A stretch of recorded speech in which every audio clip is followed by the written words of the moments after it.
Au niveau de l'économie, il nous reste quelques minutes. On a plusieurs questions concernant la dette publique.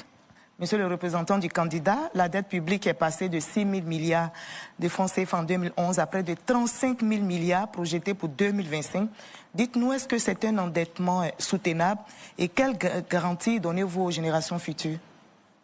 Mais si vous voulez, je pense que c'est un sujet qui revient souvent. Il est utile certainement d'éclairer l'opinion publique.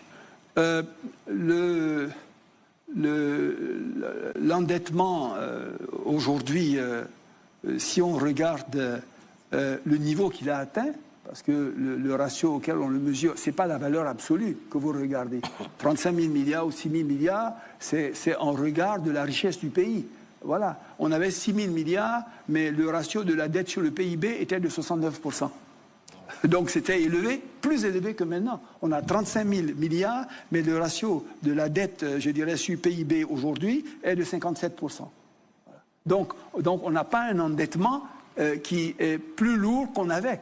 Si vous regardez la valeur absolue, je dirais c'est un mauvais exemple de comparaison. La deuxième chose, c'est que pratiquement 80% de cette dette est libellée dans une devise qui ne nous pose pas, qui ne nous expose pas à des risques de change. Parce que souvent, le problème, je dirais, de ces prêts, c'est que vous l'empruntez dans une autre devise et lorsque il vient de rembourser, vous n'avez même pas, je dirais, de devise suffisante. Vous pouvez avoir un sujet de balance des paiements, un problème de devise. Ici, ça au moins c'est garanti. La troisième chose, c'est que le taux de rémunération moyen de ces emprunts que nous avons faits tourne autour de 5%, alors que la croissance économique que nous avons est autour de 7% par an. Donc on se rend bien compte que l'investissement qui est fait à partir de ces prêts induit un accroissement de richesse qui est supérieur à la rémunération de cette... Donc voilà, c'est un bon emprunt, c'est un bon investissement.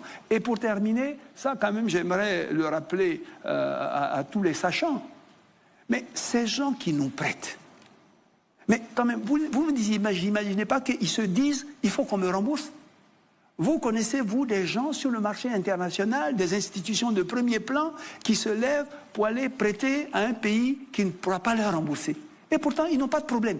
Au contraire, ils n'ont que des éloges. Et ils prêtent. Ils n'ont aucun souci. Vous, qui ne prêtez pas, vous avez un problème, je dirais, voilà.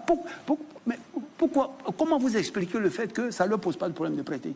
Monsieur le Premier ministre, ça veut dire que vous allez rester sur la même trajectoire d'endettement ou bien, parce qu'il y a des niches quand même que vous n'exploitez pas. Par exemple, l'impôt foncier reste marginal.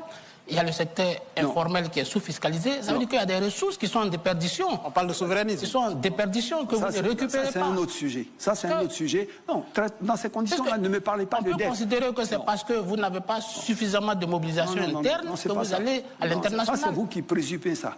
C'est vous qui présupposez ça. Parlez-moi alors du financement de l'économie. Ne me parlez pas de dette. Moi, j'ai une économie, je dois financer un budget. Où est-ce que je mobilise les ressources pour pouvoir financer cette économie? Qu'est-ce que je prends dans mes ressources propres? Qu'est-ce que je prends dans des emprunts? Voilà. Donc, qu'est-ce que je... Ici et là, on discute. Mais si vous prenez juste par lorgnette de la dette, moi, je vous réponds sur la lorgnette de la dette.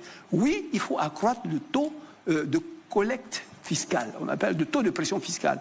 On a évolué quand même il y a quelques années. On était à 12%. Aujourd'hui, on est à 15%.